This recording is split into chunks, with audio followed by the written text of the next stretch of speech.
सकाळी पहाटे 4 वाजता मला छत्रपती शिवाजी महाराजांचा दृष्टांत झालेला आहे. त्यानुसार बारामती मतदारसंघातून एक सुशिक्षित सुसंस्कृत चेहरा या महाराष्ट्राला मिळावा आणि स्वराज्याचं काम पुढे जावं, स्वराज्याचा हात पुढे जावा, अशाच प्रकारचा आदेश आणि सिग्नल आपल्याला छत्रपती शिवाजी महाराजांनी दिलेत. कारण या बारामती मतदारसंघामध्ये आपला तोरणा, राजगड, सिंहगड, पुरंदर हे स्वराज्यातील खूप महत्वाचे 4 किल्ले येतात.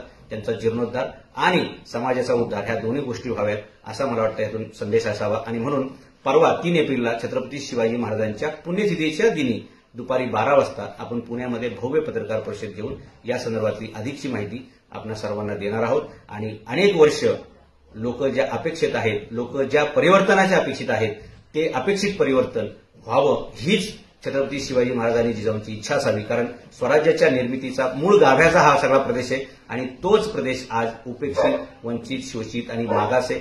मला सांगायला खेद वाटतो की या मतदारसंघातील अनेक मावळ्यांना मुंबईमध्ये, पुण्यामध्ये, हॉटेलमध्ये वेटरची कामं करावं लागतात, वॉचमॅनची कामं करावं लागतात, रिक्षा चालवाव्या लागतात. याच्यासारखं दुर्दैव नाही. आणि हे फेडण्यासाठी मला वाटतं छत्रपती शिवाजी महाराजांनी जिजाऊंनी असा मला संकेत दिलेला आहे आणि त्यानुसार आपण बारामतीतून फॉर्म भरणार आहोत अपक्ष उमेदवार म्हणून. कारण कोणताही प्रस्थापित पक्ष, प्रस्थापित व्यक्ती याची मदत न घेता फक्त रयतेच्या बळावरती आणि शिलेदारांच्या सहकार्यावरती आपण ही निवडणूक लढण्याच्या विचारात आहोत. आणि म्हणून परवा 3 तारखेला शिवाजी महाराजांच्या पुण्यतिथीच्या दिवशी आपण पुण्यामध्ये भव्य पत्रकार परिषद घेत आहोत.